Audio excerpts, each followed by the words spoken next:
आज हम पढ़ेंगे श्री शिव महापुराण के रुद्र संहिता के पार्वती खंड का चौथा भाग।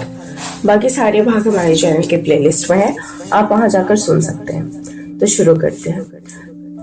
मैना को प्रत्यक्ष दर्शन देकर शिवा देवी का उन्हें अभिष्ट वरदान से संतुष्ट करना तथा मैना से मैनाक का जन्म। नारद जी ने पूछा, पिताजी, जब दुर्गा अंतर्धान हो गईं और देवगण अपने अपने धाम को चले गए, उसके बाद क्या हुआ? ब्रह्मा जी ने कहा, मेरे पुत्रों में श्रेष्ठ विप्रवर नारद, जब विष्णु आदि देव समुदाय हिमालय और मैना को देवी की आराधना का उपदेश दे चले गए, तब गिरिराज हिमाचल और मैना दोनों दंपति ने बड़ी भारी तपस्या आरंभ की। वे दिन रात शंभु और शिवा का चिंतन करते हुए भक्ति युक्त चित्त से नित्य उनकी सम्यक रीति से आराधना करने लगे।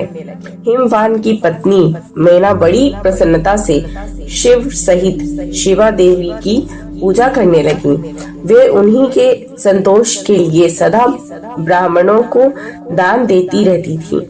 मन में संतान की कामना ले मैना चैत्र मास के आरंभ से लेकर 27 वर्षों तक प्रतिदिन सत्परता पूर्वक शिवा देवी की पूजा और आराधना में लगी रही।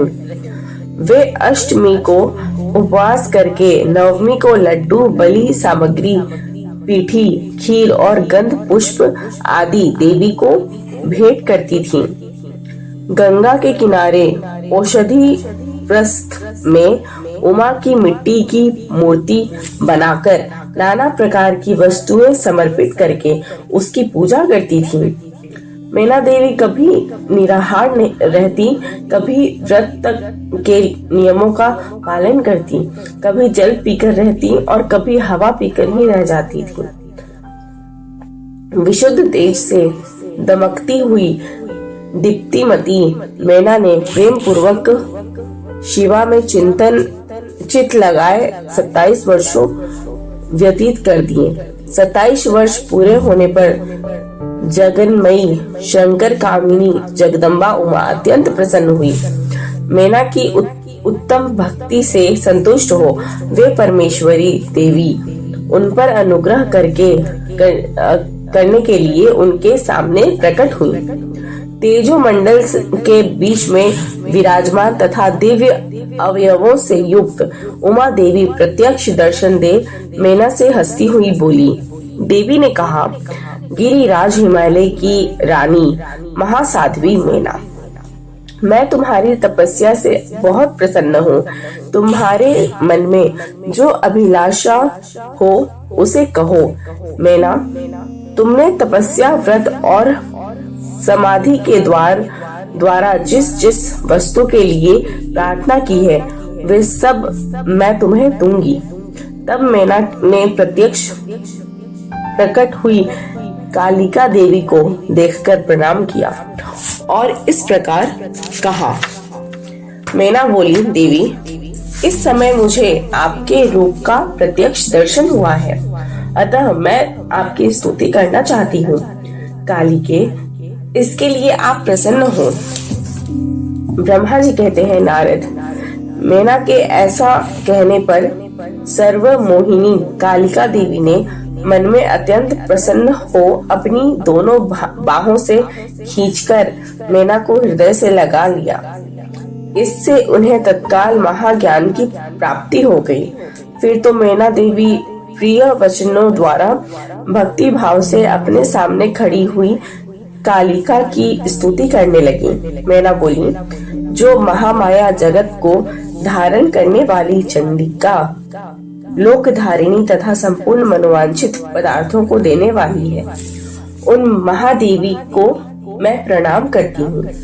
जो नित्य आनंद प्रदान करने वाली माया, योग निद्रा, जगत जननी तथा सुंदर कमलों की माला से अलंकृत है, उन नित्य सिद्धा उमा देवी को मैं नमस्कार करती हूँ। जो सबकी माता मही, नित्य आनंदमयी, भक्तों के शोक का नाश करने वाली है, तथा कल्प प्रयत्न नारियों एवं प्राणियों की बुद्धि रूपिणी है, उन देवी को मैं प्रणाम करती हूँ। आप यतियों के अज्ञानमय बंधन के नाश की हेतुभूता ब्रह्म विद्या है। फिर मुझ जैसी नारियां आपके प्रभाव का क्या वर्णन कर सकती है। अथर्ववेद की जो हिंसा, मारण आदि का प्रयोग है, वह आप ही हैं। देवी, आप मेरे अभिष्ट फल को सदा प्रदान कीजिए। भावीन, आकार रहित तथा अदृश्य नित्यानित्य तन्मात्राओं से आप ही पंचभूतों के समुदाय को संयुक्त करती हैं। आप ही उनकी शाश्वत शक्ति हैं।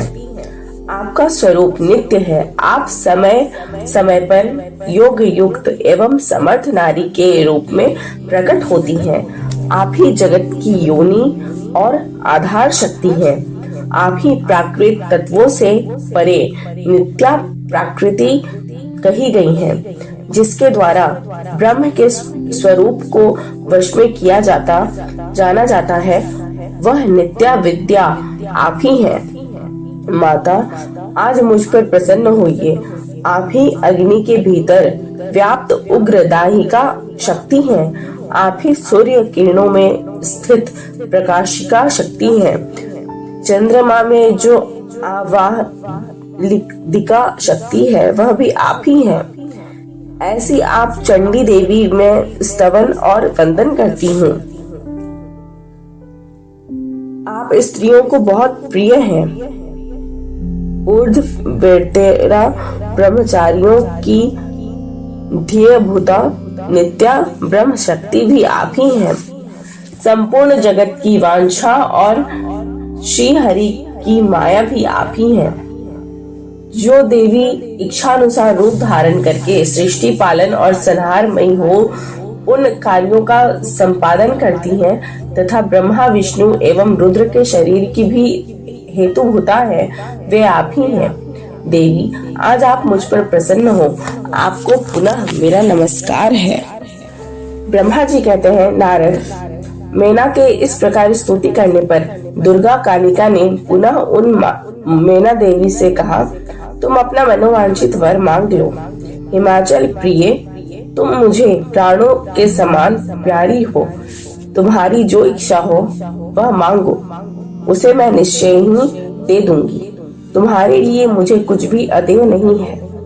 महेश्वरी उमा का यह अमृत के समान मधुर वचन सुनकर हिमगिरी की कामिनी मेना बहुत संतुष्ट हुई और इस प्रकार बोली, शिवे, आपकी जय हो, जय हो।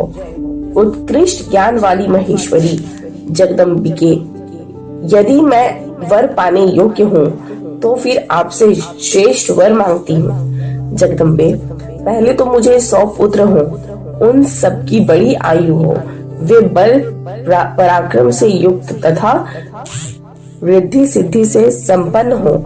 उन पुत्रों के पश्चात मेरी एक पुत्री हो, जो स्वरूप और गुणों से सुशोभित होने वाली हो। वह दोनों कुलों को आनंद करने वाली तथा तीनों लोकों में पूजित हो। जगदम्बिके, शिवे, आप ही देवताओं का कार्य सिद्ध करने के लिए मेरी पुत्री तथा रुद्रदेव की पत्नी होइए और तदनुसार लीला कीजिए। ब्रह्मा जी कहते हैं, नारद, मेनका की बात सुनकर प्रसन्न हृदया देवी उमा ने उनके मनोरथ को पूर्ण करने के लिए मुस्कुराकर कहा।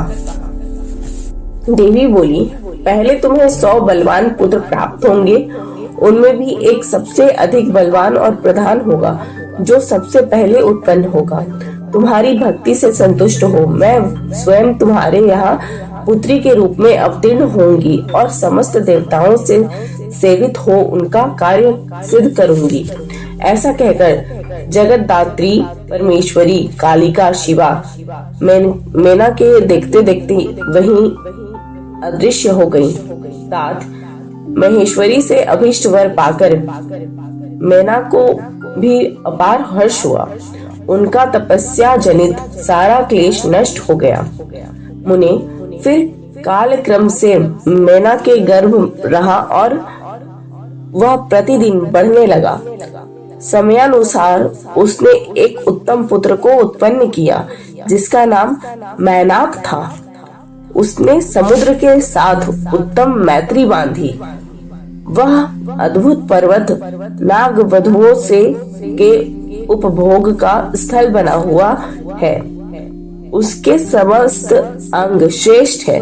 हिमालय के 100 पुत्रों में वह सबसे श्रेष्ठ और महान बल पराक्रम से संपन्न है। अपने से या अपने बाद प्रकट हुए समस्त पर्वतों में एकमात्र मैनाक ही पर्वतराज के पद पर प्रतिष्ठित है। तो यहाँ पे हमारा चौथा भाग कंप्लीट होता है। धन्यवाद।